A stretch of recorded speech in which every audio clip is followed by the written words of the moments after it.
Well, folks, the 2028 presidential election is still 3.5 years away at this point. But Democrats and Republicans are already laying the groundwork for a 2028 presidential bid, not only to win the nomination of their respective party, but to win in the general election in 2028 and govern for the next 4 years after President Donald Trump will leave office in 2029, January 20th of 29 to be specific. So today we are going to be looking at a 2028 presidential race, a tier list for the Democrat nomination. We're going to be looking at roughly about 15 Democrats that we have in front of us right here. And we're going to go through one by one, discuss them, and where they would play out in a primary setting. Now remember, this is not for a general election. This is not about rating each candidate based on how well they would do in a general election. We're going to do another video on that. This is how well they would do in a primary. Who is best suited to win the primary in 2028? And so, we are going to start off with the wonderful, wonderful senator from Georgia, that is Jon Ossoff. Now, Jon Ossoff, he's been a U.S. senator from Georgia since 2021. He beat out David Perdue and in a runoff election and has been a very, very liberal senator from the state of Georgia. We know Georgia, it's a very nuanced state. This is a state that voted for Trump twice, voted for Biden once by 11,000 votes, I think. Very, very tight election. And we know he's going to be up for re-election in 2026, and he is in for a big fight, especially when it comes with Brian Kemp potentially jumping in this race. And if he loses, he could very well be jumping in the 2028 Democrat race for the nomination. But as of right now, I think I would have to put him as a B. I think I'd have to do him as a B. And this is why. He's a young candidate. He's a very charismatic candidate. He is not, I think you just get brownie points just for not being over 60 years old. I think there's a lot of the party, a lot of America that wants to see younger candidates like this. Now, ultimately, I think I am not a Democrat, and I don't agree with really any of the policies of anybody in here. But if he were to fare in a Democrat primary, I feel like he would be well suited. I feel like he would be running for a cabinet position or a vice presidential nomination somewhere in there. I really don't think he would have a chance to win the nomination, but ultimately, I think he'd be, like I said, he'd be running to lead up an agency to be vice president somewhere in that realm. Now, on to the wonderful Gretchen Whitmer of the state of Michigan. So she's been the governor of Michigan since, I believe, 2019. And has been considered a potential presidential candidate not only in 2028, but also in 2024 as a possible replacement for Joe Biden in the race. Now, Gretchen Whitmer is a popular Democrat in a swing state. Remember that. Popular Democrat in a swing state. You look at her election back in 2022, she won by 10 percentage points. Go back to 2018. She won by 9.5 percentage points. Very popular in a state that voted for Trump, then voted for Biden, then voted for Trump. It is a very, very nuanced state, but obviously she was very popular in the state because you don't win by 10 points unless you have some sort of broader appeal outside of your base, with independents, maybe with disenfranchised Republicans. Now, I think Gretchen Whitmer, honestly, I would have to put her either at a B or a C. I think her whole little stunt with going to the White House, and obviously this isn't going to put a dent in her campaign, and it's just because it's the most recent news, but you go into the White House, you're supposed to have a one-on-one meeting with Trump. He ushers you out in front of all the media to sign some executive orders on the 2020 election, and then you decide to cover up your face. I think if she would have stood there and just took it, I would have had her as like a A or a B. But ultimately, I think it's kind of a little bit of a cowardice. She's afraid. And I don't think that's the type of candidate the Democrats are necessarily looking for in the 2028 election. Now, moving on to Bernie Sanders. Bernie, he has ran twice before. Ran in 2016 and he ran in 2020. He's an interesting candidate because he has a big faction of the party, of the Democrat Party, the more Democrat socialist portion of the party, the populist portion of the party that really, really likes him. But ultimately, how old is Bernie? I think, let's see, Bernie said he's 83 years old. So this means on election day, he would be, 87? 86? I think 87. He would be on election day. That is pretty freaking old. That would put him 91 at the end of his term. Now, ultimately, I think he would get a lot of support from the Democrat base, especially Not as much as I think someone like AOC would get, but especially if he can hold his faction of the party while the rest of the party fights over the more moderate and the establishment candidates fight over themselves, he could pull it out. Maybe third time's a charm, maybe it's not. But ultimately, just due to the fact of his age, I think a C. If we're looking back in 2016 or 2020, I'd probably have him as an A or a B because I think he kind of has that same broad appeal that Donald Trump does, that populist appeal where you have both ends of the political spectrum and they kind of wrap around on each side, and you have some of Donald Trump supporters and Bernie Sanders, because there were a lot of people who it was like either a Bernie or a Trump supporter because they liked his populist views, his populist policies that he wanted to enact. But simply because of his age, this is where we're going to be putting him at right now. Now, I'm going to skip over, I believe, the former either transportation or education secretary under Biden, under Obama, and we're going to look at Barack Obama. Now, Barack Obama obviously already ran and has been president for 2 terms. By the Constitution, he cannot run again, but under the circumstances that let's say he can run in 2028, I believe that in a Democrat primary, he would be very, very well positioned. I still believe that there is a lot of the party that resonates with Barack Obama. He left, even when Donald Trump won the White House in 2016, Barack Obama left the White House with a above 50% approval rating, which is almost never happens in modern politics. Now, I think in a Democrat primary, if he could run, you're looking at it's like, you have to put him up here. Now, I think his policies are horrible, and I think he gets off the hook because he's been out of politics for, 12 years now? He doesn't have the immediate baggage that comes with you've been serving in the Senate for 5 years. You've been serving as president for 4 years. You've been serving as a governor for 4 years. He's mainly out of the public eye. He's a citizen. He's an everyday citizen. So I think that he could coalesce and bring together big factions of the party. Do I think he could bring together the same Obama coalition that he saw in 2008? Absolutely not. I think those days are past. I just think that's gone, where you really are looking, you drove up the vote with, you built your coalition around minorities. You looked at basically, African Americans, Asians, anybody who basically was not white. He built huge coalitions with and got lots and lots of support from there. He also got lots of support from white or college educated women and men, which was huge for Barack Obama. And he had a lot of the youth vote. And we know the youth has been trending to the right over the last couple of years. President Donald Trump, either in most of the swing states, it was either super close or Trump won by a point or two when it came to the 18 to 29-year-old vote. I truly believe that Obama could not pull together the same coalition. I think he could win a primary. Don't get me wrong. He probably could win a general election. But there's a big but there. He would not do it with the same coalition that you saw in 2008.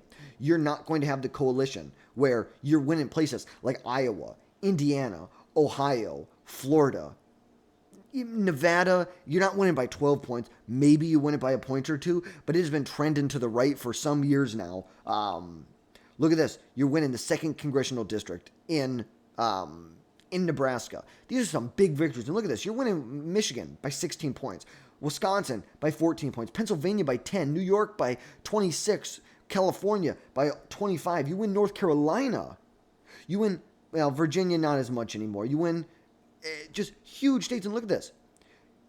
You're really closing the gap on the state of Texas. You're closing the gap in places like Georgia, South Carolina, the Dakotas, Montana. You're telling me Obama came within 2.5 points of Montana? But you're not pulling that. You're not pulling that together. I think for a primary, Barack Obama is very, very well positioned. He is still very well liked by the party at large. Now, we're going to look at a moderate Democrat. A Democrat, and we're just going to put him, I would say I'm going to have to put him at an A for right now. And here's what I have to say. So Andy Beshear, he's the governor of Kentucky. He was elected back in 2019. These are the off-cycle elections. We see, let's go back, 2019. He was elected in Kentucky by not even half a percentage point, went on to 2023 to win re-election by 5 points.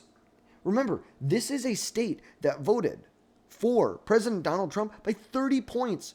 And you're telling me the year before they voted for a Democrat governor by 5 points? against a former attorney general from the state. It's like, look at this. This is just ridiculous. Look, Kentucky, they voted for Rand Paul by 24 points. They voted for McConnell by 20 points back in 2020. Look at the House districts here. Literally, the Democrats control one House district. One House district. You have some of the most conservative Republicans coming out of the state of Kentucky. You're looking at places like Jim Comer. You're looking at people like Andy Barr. You're looking at people like Thomas Massie that you have coming out. Some very, very big conservative Republicans. But Andy Beshear has been able to win despite all of that.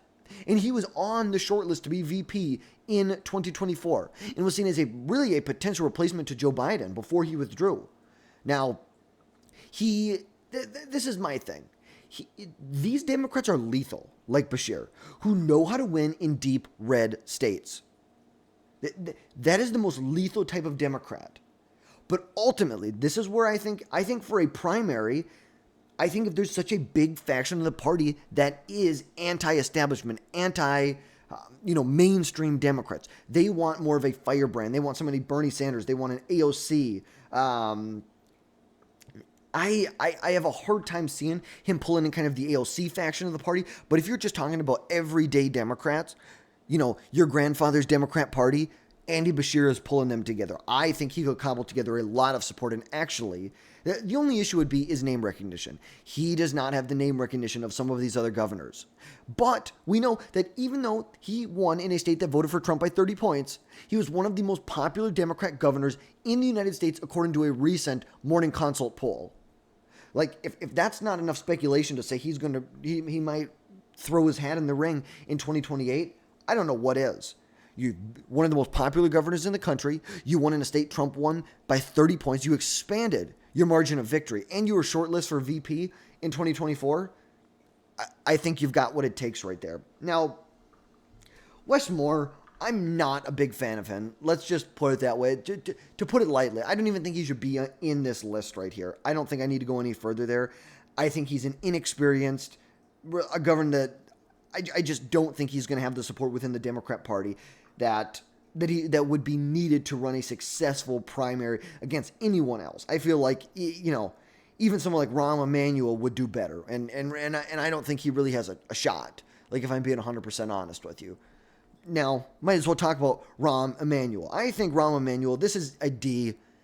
He is a former, I believe he was the mayor of Chicago for, I think, like 2011 to 2019. He was in the House of Representatives for 3 or 4 terms. He was the ambassador to Japan during Biden's administration, and he was the White House chief of staff from like 2009 to 2010 or 11 under Barack Obama. And there's been some support from some speculation from Politico in the Chicago Sun-Times that says he's gearing up for a presidential run in 28. I just don't like who Rahm Emanuel who. I have a very, very hard time seeing him really getting any traction. Now, granted, crazier things have happened. Somehow a one-term senator from Chicago became the president of the United States. Somehow a billionaire who developed real estate and had a TV show became president of the United States. So, crazier things have happened at the end of the day. But ultimately, if we're looking at his chances or where he is on a tier list, I would put him as a D on my list. Now, looking at Tim Walz. Tim Walz is a very interesting character, and I would have to put him in the C range. He's not...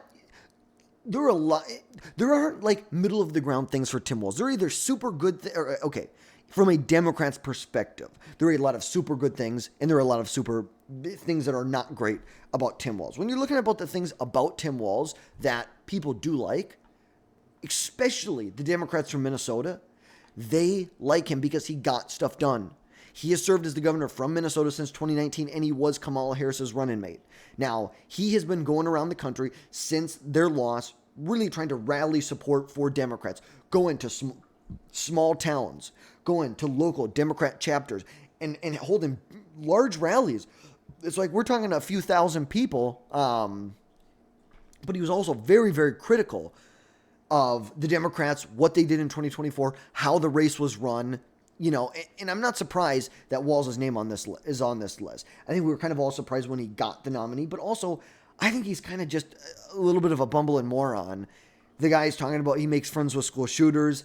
This is the guy is the self-described knucklehead.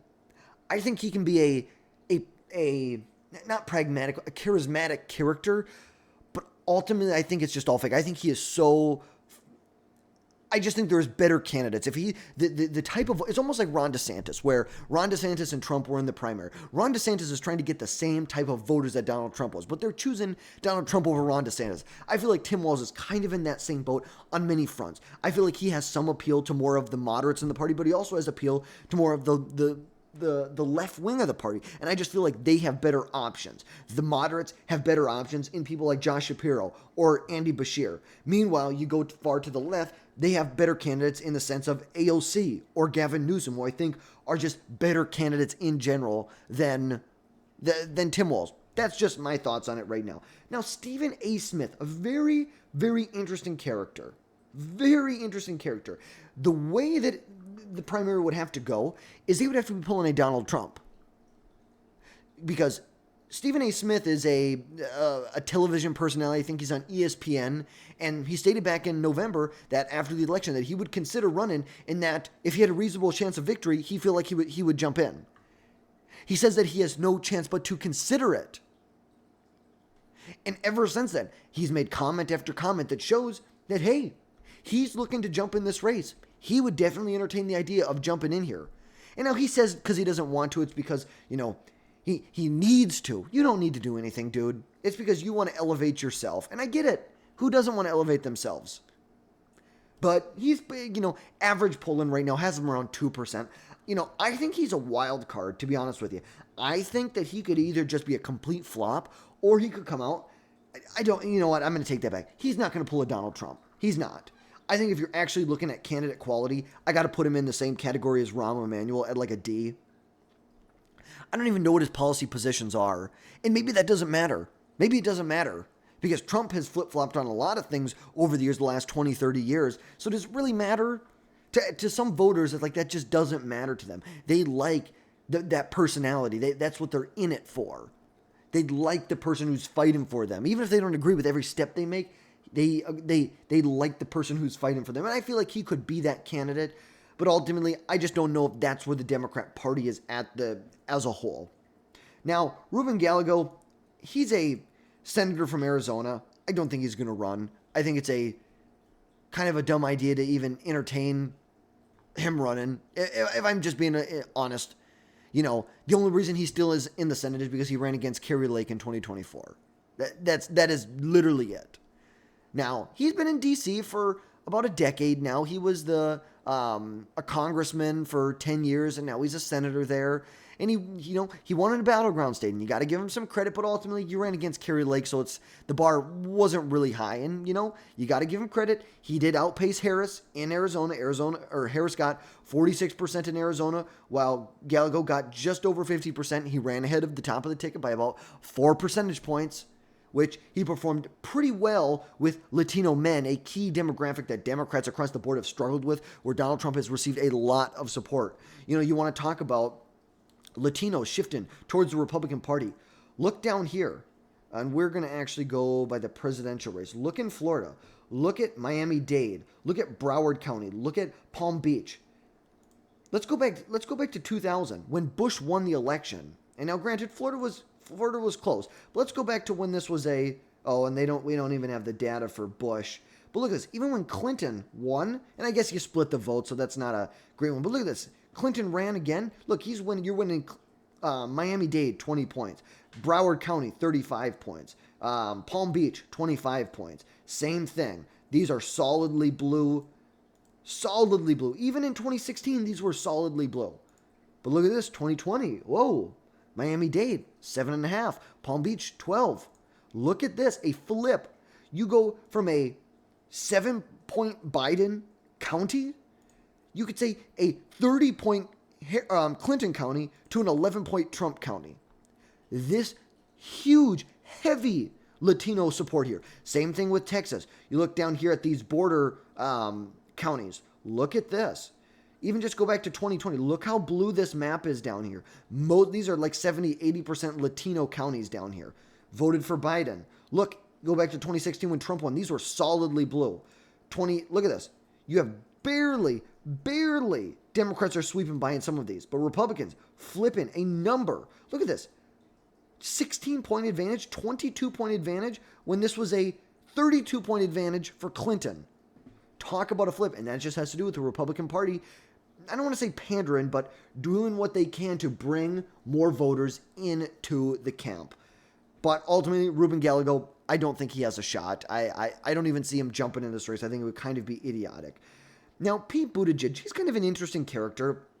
He's a younger guy. He's a homosexual. He was the mayor of South Bend, Indiana, and served as a transportation secretary from 21 to 25. And, I think he's pretty well-spoken. For a Democrat, he is very well-spoken. And he was also a contender to be VP Harris's running mate in 2024 after she got the Democrat nomination. And he is seen by the Democrats as a communicator. He is the Ronald Reagan was the great communicator.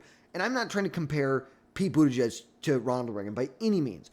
But Buttigieg knows how to talk to voters. He does very, very well with them. Look back to 2020. He won the Iowa caucus. He almost won the New Hampshire primary. That is by getting on the ground and interacting with voters. He definitely has a big place in the Democrat Party going forward. So I would have to put him as probably a B candidate. I think he's a little more liberal. This is the thing.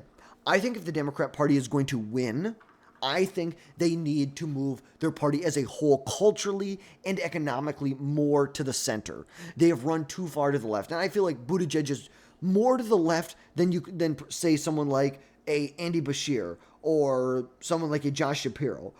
But he has good name recognition countrywide. He is a lot better communicator than, say, even Bernie Sanders or Tim Walz. I think you have to put him in this B category as of right now.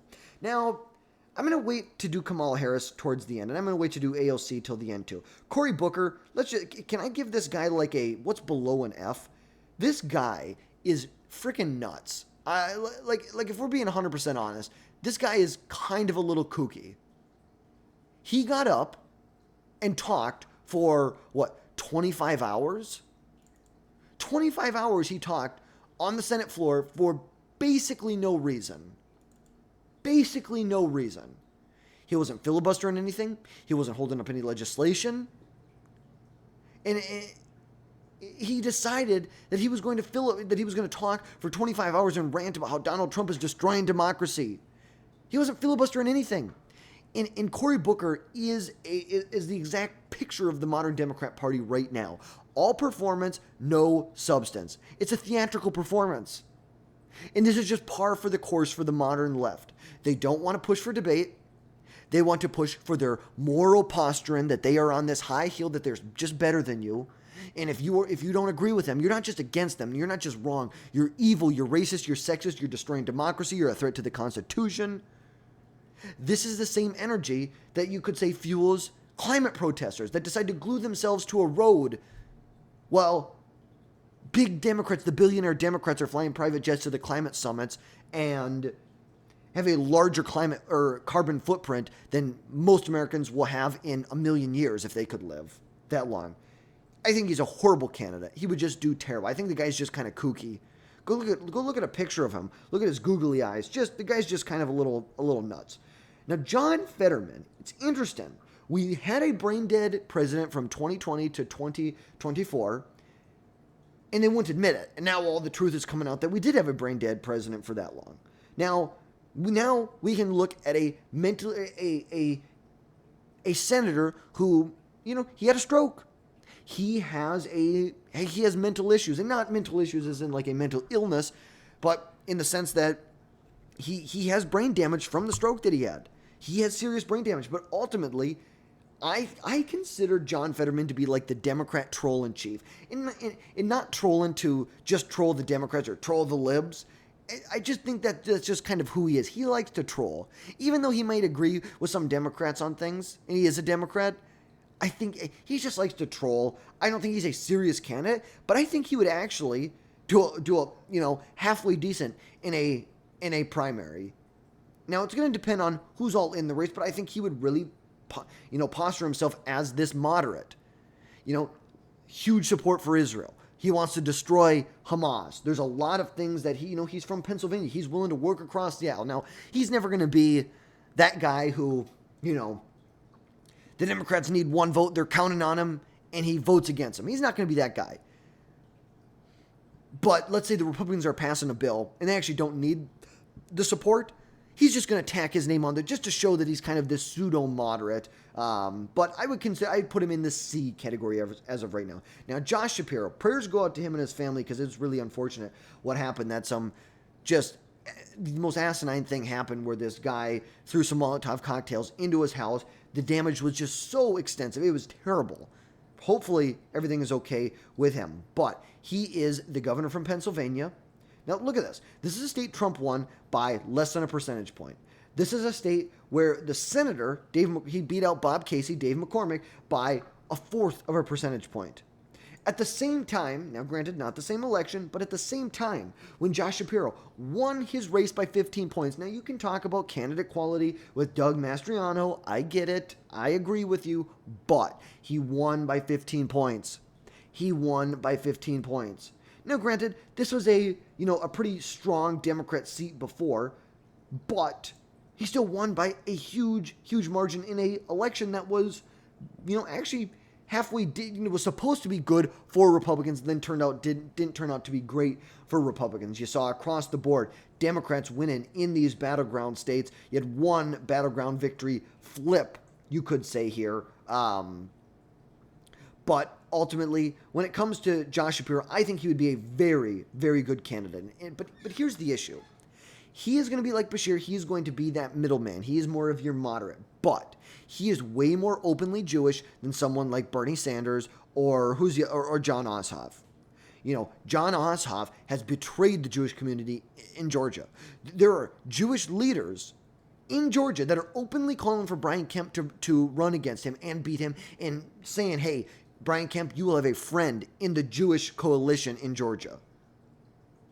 Now, I think Josh Shapiro holds a lot more of that, but how does the left wing of the party, how does the people who want to vote for Kamala Harris and AOC react to that? Can they pull it together to vote for someone who is very pro-Israel, someone who is not anti-Israel? I think that's something the party really has to deal with. In order to move forward, that is what they need to deal with moving forward. I think he would be a great candidate in the general election, and I think he'd be great in the primary. But how does the far left of the party react? Do they try and pull him to the left? Do they just say they're not going to vote for him? What are they going to do in this race? But ultimately, candidate quality, he is a very highly calibrated candidate for this race here. Now, J.B. Pritzker, I have to put him in the B category, and not because I think he is some great politician, but because he's got a lot of money. The guy's got more money than you can imagine. He's a billionaire. And, we don't need to get into all of this right now, but, the Democrats want to say that our country's turned into an oligarchy, but somehow, where it's only an oligarchy when Republicans are in control, is not when the Democrats who, 80% of billionaires support the Democrats. So just kind of interesting. But he has served as the governor from Illinois since, I believe, 2019, and he's been seen as a Democrat contender. In 2023, you saw Pritzker really put his support behind Biden. Really try and put his support behind Biden. And tell us, hey, everything's fine. Everything's going to be just fine. Joe Biden is as mentally sharp as he's ever been. And I don't know about that. I don't know how much someone should trust him on that. But I think at the end of the day, Democrats are going to... I think there's a lot of Democrats that could like him, but he is a little bit older. I believe he's in his 60s right now. Who knows? How does that all play out? He is the heir to the... it's a chain of hotels that his family owns. I think it's the Hyatt Hotels that his family owns. But ultimately, this guy is a West Coast loony. I think he would do halfway decent in the party because he's got a lot of money to spend, but I just don't see him getting the nomination. Kind of like a Buttigieg or a Ossoff. You're vying for a vice presidency. You're vying for a Secretary of the Treasury, Secretary of Commerce, Secretary of Education, all of those, if there is a Secretary of Education after that. But Gavin Newsom, now, I think Gavin Newsom in a primary would do very, very well, if I'm being 100% honest with you. I think he's got a lot of money to spend. He is one of the few Democrats who looked at the 2024 election and say, hey, we messed up. We need to move to the center. Now, ultimately, I think he's a phony.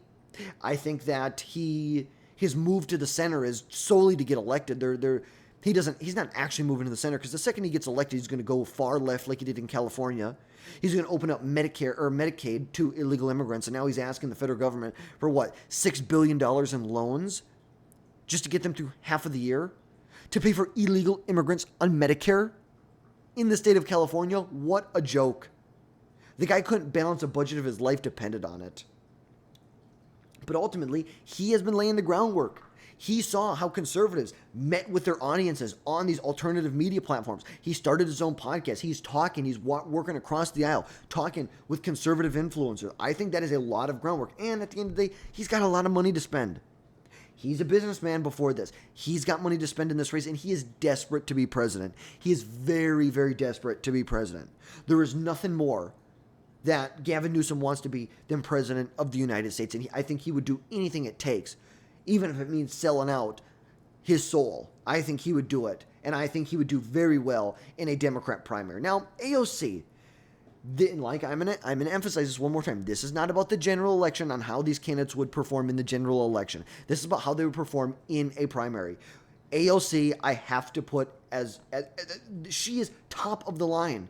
We got some recent news out that showed AOC raised $10 million frickin' dollars. $10 million frickin' dollars in Q1 of 2025. She's going across the country with Bernie Sanders, talking about fighting the oligarchy. She has showed that she is going to be a resistance to Donald Trump, and she is a leader in the Democrat Party. Polling shows Democrats want someone who's going to fight Donald Trump at every turn. Every turn. And you know what she is? She's fighting Donald Trump at every turn. Even if it's not anything even if it doesn't matter, she's getting out there and she's talking. She's talking with voters. We saw what happened. Chuck Schumer decided to allow the Republicans to pass a continuing resolution to fund the government until September 30th. AOC jumped on this opportunity, bashed on Senate Democrats, just ripping them to pieces. And she has taken that piece as a charismatic young candidate. You don't need policy. You don't need the smarts. Yeah, do I think she's kind of a moron? Yes, I do. But I think she is the vocal, loud fighter that Democrats are looking for. She's this young, charismatic person. Democrats want her. There was a recent poll out from Atlas Intel that showed that she had the highest favorability rating among Democrats who their last name wasn't Obama. So I think between the fundraising, her national appeal, definitely laying the groundwork for a 2028 bid for the nomination. And now Kamala Harris.